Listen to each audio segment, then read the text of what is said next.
allons poursuivre avec Serge Rocco, si vous êtes bien présent avec nous. Au revoir. Au revoir. Oui, nous sommes présents. Alors, du coup, vous êtes chef d'entreprise chez Green Conseil et avec Ludovic Legendard, consultant expert digital, également au sein de la même société. Je vous laisse donc poursuivre nous présentant les aspects liés au digital et à la relation client. Dites-nous en plus, s'il vous plaît. Bien, on va vous partager un support. Donc là, Serge, donc je suis le fondateur de Green Conseil, et Ludovic est notre CTO. Il travaille avec nous depuis plus de 10 ans maintenant, et on travaille sur les transformations des entreprises vers le digital. Et voilà. Donc, Bonjour à tous. je te laisse te présenter, Ludovic. Oui, donc Ludovic Legendard, CTO effectivement de Green Conseil, avec un parcours très technophile d'école d'ingénieur, et puis sur ma carrière professionnelle, plutôt du consulting sur des projets digitaux, des projets de transformation d'entreprise. On va parler de transformation numérique notamment. Voilà. Et donc, comme vous pouvez le voir sur le support, on vous dit que c'est une approche qu'on partage avec vous parce que, comme vous pourrez le constater, il y a beaucoup d'approches au travers de cette transformation digitale, numérique et autres. Donc, on va commencer par un petit état des lieux, quelques définitions. On va vous présenter quelques métiers du digital. On vous donnera le support parce qu'on va peut-être passer plus rapidement sur certains métiers. Ensuite, comment concevoir un support numérique point de contact digital avec la nouvelle approche sur le management des projets pour sortir au mieux, dans les meilleurs délais, dans les meilleurs budgets, tout ce qui est produit ou service. On passera à vos questions et réponses.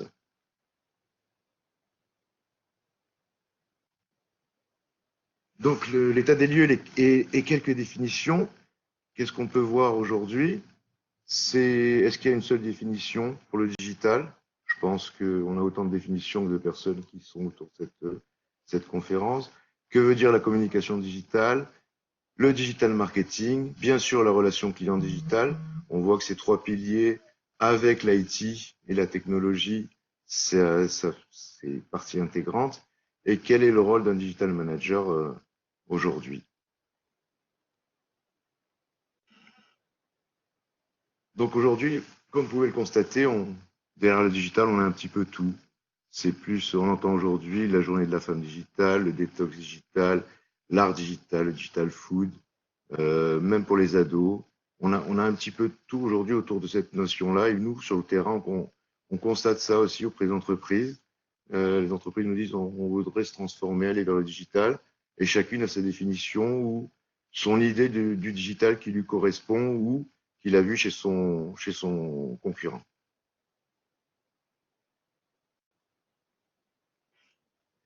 Alors, nous, on pense que c'est une nouvelle ère, une culture à part entière.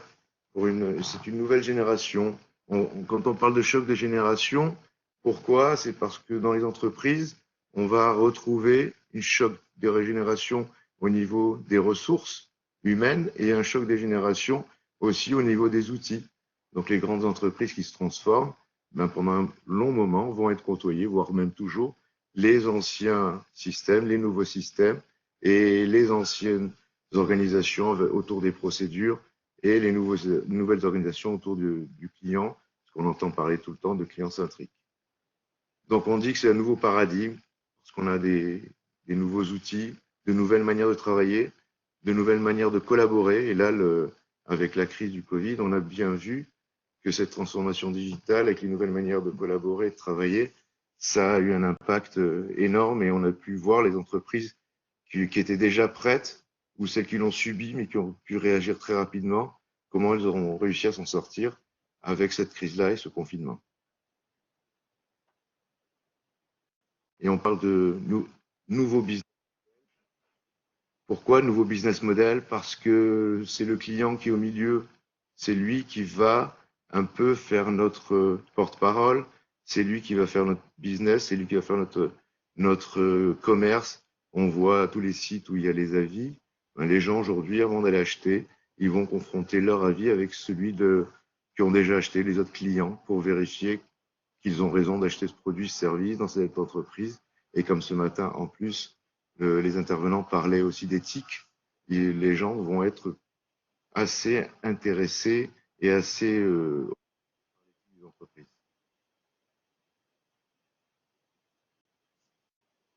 Donc, le mot digital, d'où est-ce qu'il vient? Vas-y. Ouais, bah, je te laissais poursuivre, tu allais l'introduire. Le mot digital, effectivement, il vient de la terminologie donc digit, qui signifie chiffre, et qui va avoir une portée donc numérique. C'est un terme qu'on va beaucoup retrouver d'ailleurs dans l'élan de la transformation digitale. C'était le terme initial. Aujourd'hui, on va plus parler de transformation numérique pour essayer de ne pas exclure certains domaines, parce que la notion de digital, elle a quand même une portée technologique assez forte. Donc aujourd'hui, on va parler vraiment de transformation numérique pour essayer d'englober le maximum de choses. Et derrière cette terminologie, qui est donc le digital, le numérique, on va vraiment parler de traitement de l'information.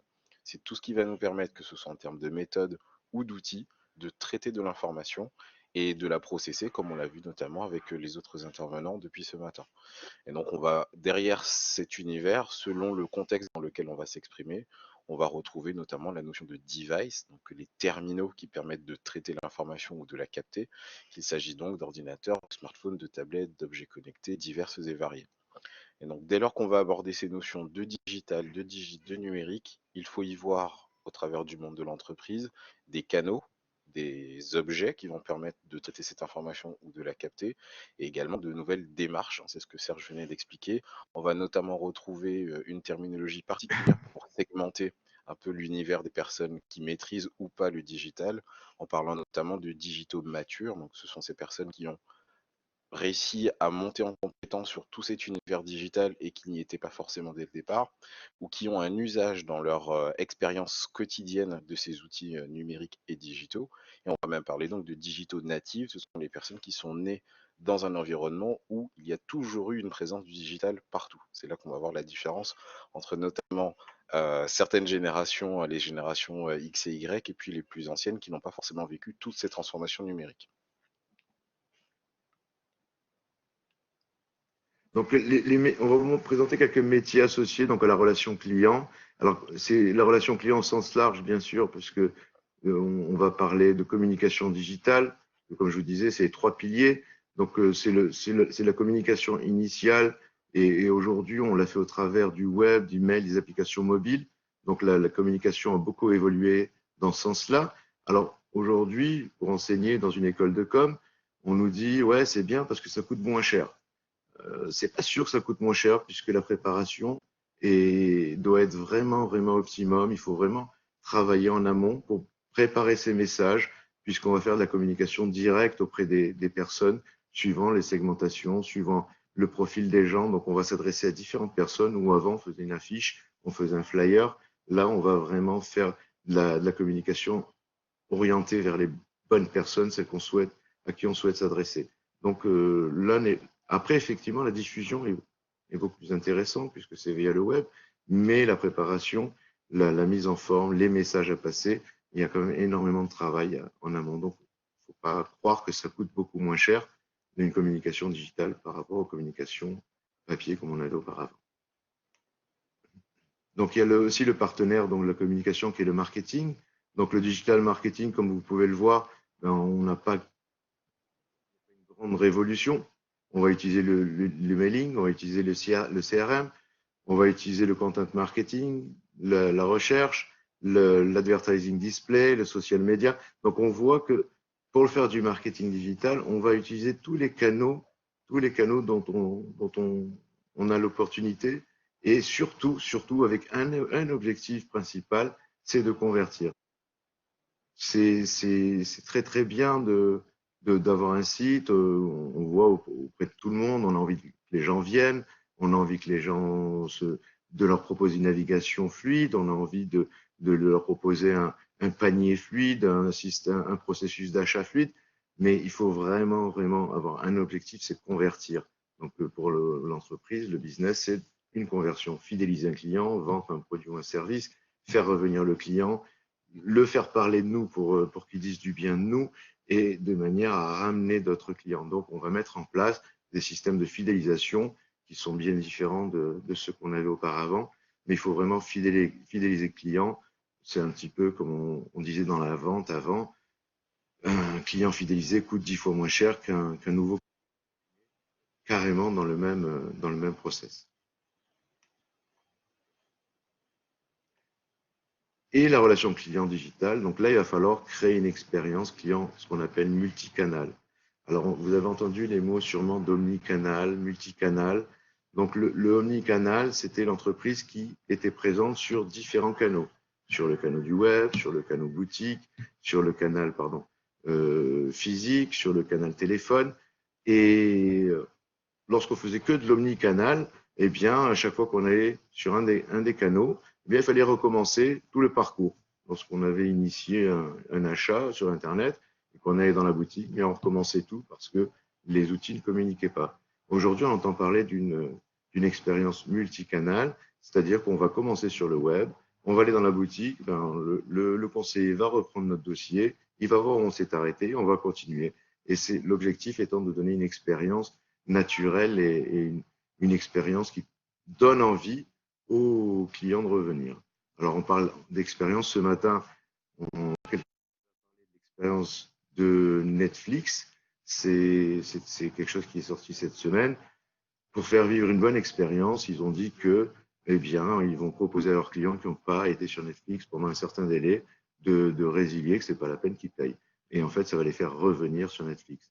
Donc, vous avez comme ça des expériences qui permettent. Alors, a priori, on se dit on va perdre du chiffre d'affaires, mais l'un dans l'autre, eh bien, le client final va être content d'avoir un partenaire qui dépense et qui fait attention à lui. Et vous voyez là, on parle de chatbot. Donc, le chatbot, c'est quelque chose qui est très, très intéressant. Mais aujourd'hui, avec la RGPD, eh ben, on est un peu embêté parce que le chatbot, c'est l'intelligence artificielle qu'il y a derrière qui permet d'échanger entre le client final et son commerçant. Mais le chatbot, pour qu'il puisse nous répondre et que nous apporter les meilleures réponses, il faut qu'il ait de l'information sur nous. Et pour capter l'information, avec la RGPD, eh bien, on va vous demander si vous acceptez ou pas de partager telle information. Donc, c'est très compliqué d'avoir un bon chatbot qui fonctionne bien. Et donc, vous verrez dans les différents métiers, on a des métiers de personnes qui designent les chatbots de manière à ce que le client accepte naturellement pour pouvoir donner ces informations. Et bien sûr, on vous parle de big data. Là, je verrai vous apprendre. Tout le monde connaît le big data aujourd'hui. On récupère des tas d'informations qui permettent de définir des profils clients.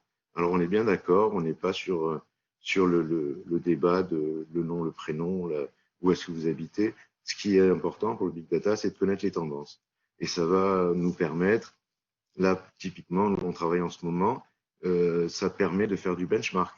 Ça permet de faire ce qu'on appelait auparavant des POC, des proof of concept, où là, il fallait réunir un certain nombre de gens, aller leur demander de tester notre concept. Là, au travers du big data, les travaux que nous menons, c'est de dire, ben, tiens, je vais, au travers des informations que je vais capter dans le big data, voir si mon concept est intéressant. Et là, on a un panel de gens beaucoup plus important pour pouvoir travailler autour de ces gens-là. Excusez-moi, j'ai été déconnecté. Ouais. Donc, le digital manager, c'est un des postes intéressants et importants dans l'entreprise. C'est lui qui va mettre en place toute la stratégie numérique. Alors, il ne va pas faire ça tout seul avec ses petites mains. Il va être accompagné d'une équipe, mais c'est lui qui va donner la tendance, la visibilité, la structure d'appartenance. Il va mettre en place les outils pour amener du trafic sur le site d'entreprise dans l'objectif d'augmenter les actions de vente ou de fidélisation, donc de ce qu'on disait tout à l'heure. Il implémente la stratégie numérique de l'entreprise et souvent, il est rattaché à la direction des marketing, des communications, sauf si, comme dans certains groupes, on peut le voir apparaître aujourd'hui, on a une direction digitale qui se crée de plus en plus maintenant. Alors, le community manager, tout le monde le connaît, mais il a un job assez, aujourd'hui, c'est un petit peu le job fourre-tout. Quand on ne sait pas ce qu'on cherche, on dit, tiens, j'ai besoin de community manager. Donc, je ne sais pas si autour de vous, vous avez déjà vu les jobs, les appels à candidature pour les community managers. C'est tout, il fait tout dans l'entreprise. Donc, le community manager, lui, il va s'appuyer sur les messages à passer, l'image qu'il doit donner de l'entreprise et il doit répondre aux gens qui sont en ligne. En ce moment, là, pendant le confinement, il y a un community manager qui a eu beaucoup de boulot. C'est celui de la Poste. Alors, je ne sais plus comment il s'appelle. Je ne sais pas si c'est pas Alice ou j'ai eu affaire à lui justement parce qu'on ne m'avait pas livré. et il passe ses journées à répondre aux gens qui ont des réclamations, qui se plaignent, de manière à faire diminuer l'effet de meute que peuvent prendre les forums, les sites internet, les réseaux sociaux comme Twitter aujourd'hui, l'effet de meute où les gens viennent se plaindre en masse et toujours il est supporté, il est accompagné par une direction qualité, par une direction marketing, relations clients, pour justement l'accompagner et l'aider dans sa démarche de réaction au poste des différents clients. Alors là, je vais aller vite parce qu'on a pas mal de métiers, on a trouvé intéressant à vous présenter. Donc le rédacteur web, c'est la personne qui va rédiger sur nos sites web. Alors on a tous, en tout cas en ce qui me concerne, mal vécu. Je suis pas très technophile. Quand je vais sur un site pour acheter un routeur ou autre, je comprends la moitié des mots.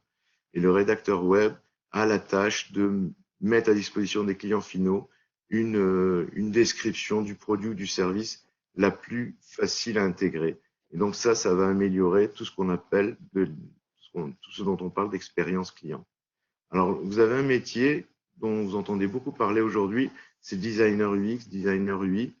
C'est lui au travers d'une boîte à outils, designer UX, qui va aider les clients au sens large, que ce soit des clients finaux, que ce soit des clients utilisateurs d'un outil dans une entreprise, ou que ce soit des clients d'une formation, à vivre la meilleure expérience sur la formation, sur le parcours, sur l'outil développé dans l'entreprise. Donc lui, alors le mot designer, c'est au sens large, il va dessiner l'expérience et après ça va se transformer soit, si c'est des outils au travers, on voit le designer UI qui va il va designer les écrans, mais ça peut être juste de designer du process ou autre. Ensuite, on a le directeur de la transformation digitale qui est au-dessus du patron de la direction digitale et on voit le chef de projet digital. Donc ça, c'est la personne qui va, lorsqu'on va définir la stratégie, bien derrière, c'est une sorte de schéma directeur qu'on va définir. On va avoir donc plusieurs projets et le chef de projet digital va mener son projet. Et tout à l'heure, Ludovic va vous présenter un peu l'approche qu'on met en place aujourd'hui pour traiter les projets digitaux avec une méthode qu'on appelle la méthode agile et qu'on a un petit peu tordue, nous, pour pouvoir la rendre la plus opérationnelle possible pour nos clients et la plus rentable possible. Tout à fait. Alors, juste pour conclure ce que disait Serge sur la partie métier, aujourd'hui, on ne va pas vous présenter tous les métiers qui sont disponibles autour du digital et de la relation client. Il faut savoir, par exemple, que l'Observateur du numérique exprimait que d'ici les 7 prochaines années, il y a au moins 70% des métiers autour du digital qui n'existent pas encore, qui seront à pourvoir. C'est-à-dire qu'aujourd'hui, on a encore beaucoup d'efforts à fournir autour de la formation et de l'acculturation autour du digital et du numérique, parce qu'il y a des nouveaux métiers qui vont se développer. Certains n'existaient quasiment pas sur le marché il y a une dizaine d'années et on va encore continuer à en créer de nouveaux. Donc ici, vous avez on vous offre une petite fenêtre sur les métiers qui jalonnent un petit peu la relation client. Il y en a encore beaucoup d'autres à découvrir. Alors justement, dans le cadre d'ailleurs, vous en avez quelques exemples ici. On parle du directeur artistique, du social account manager, de l'expert en objets connectés. Il y en a encore beaucoup d'autres à trouver, du word designer, etc., etc. Alors justement, nous, chez Green, on a une mission particulière vis-à-vis de nos clients, c'est qu'on les accompagne dans leurs projets, et notamment des projets à consonance numérique ou digitale. Il peut s'agir de différentes choses, soit des projets plutôt où il faut concevoir un produit numérique, un produit digital qui va être mis à disposition, soit de leurs collaborateurs internes, soit de leurs clients, soit des deux, ça dépend de la posture. Mais ça peut être aussi carrément des programmes de transformation où là, on va accompagner nos clients à complètement revoir leur activité métier en y intégrant soit les outils du numérique, soit carrément en repensant la relation qu'ils peuvent avoir avec les différentes parties prenantes. Et autour de ces projets, on a essayé de mettre en œuvre une nouvelle méthodologie qui nous permet donc d'intégrer les principes de cette révolution numérique dès la phase de conception, qui est l'une des phases les plus importantes pour pouvoir conduire ce type de projet. Alors, on va prendre un exemple pour essayer d'illustrer un petit peu les éléments qu'on va vous présenter. Imaginons que nous ayons à construire ensemble un espace client dédié à la gestion d'un compte, quelle que soit l'entreprise, on va faire ça de manière assez empirique. Un espace à partir duquel un client pourrait donc gérer son compte, gérer ses offres, avoir un accès au service client, poser des questions, etc. Dans un tel cadre, historiquement, on se répartit des différents processus de l'entreprise, donc comment l'entreprise prévoit la gestion de la communication avec le client, comment l'entreprise prévoit l'évolution des offres du client, en bref, tous les processus et toutes les activités internes à l'entreprise pour essayer de définir les différents produits et services qui découlent de ces processus-là. Et donc notre espace client dédié, que l'on pourrait prendre donc en exemple, découlerait directement des processus de l'entreprise en termes de fonctionnalités à mettre en œuvre, en termes de possibilités de connexion, de possibilités offertes à l'utilisateur, etc., etc. Aujourd'hui, on ne pense absolument pas ce type de projet de cette manière-là. On va plutôt essayer de définir l'expérience client, l'expérience utilisateur, celle que l'on veut fournir à son utilisateur, notamment pour un espace client. On veut fournir une expérience à ce client qui va être la continuité de notre relation, qui va être la continuité du message que veut faire passer l'entreprise. Donc on va vraiment penser l'expérience. Et c'est vraiment l'une des ruptures avec l'ancien monde, pourrait-on dire. En tout cas, dans la transformation numérique, c'est comme ça que l'on conçoit les choses désormais. On va vraiment placer le client ou l'utilisateur au centre. Ça peut aussi concerner le collaborateur interne. Il ne s'agit pas uniquement de penser au client, mais en tout cas ici, dans notre exemple, on va mettre le client au centre et on va essayer de penser son expérience, penser les différents parcours que l'on veut lui offrir, penser également aux sentiments qu'il va pouvoir éprouver à chaque phase de son parcours, des sentiments de stress, de l'appréhension, de l'anxiété, peut-être de la joie, peut-être de l'envie, et en fonction de ces différents éléments, essayer de lui fournir des fonctionnalités, des produits, des services qui vont correspondre à cette expérience voulue. Et c'est à partir de ces éléments que l'on va concevoir ou repenser les différents processus de l'entreprise. Donc on est vraiment dans un basculement du paradigme. Avant, on partait de ce que l'entreprise veut faire et quelque part, on imposait au client de suivre les processus. Désormais, l'entreprise remet le client au centre et essaye de penser son activité autour de l'expérience qu'elle veut fournir. Merci beaucoup Ludovic. Alors là, il est 14h47. On va du coup passer au prochain intervenant. Je vous laisse quelques secondes pour terminer.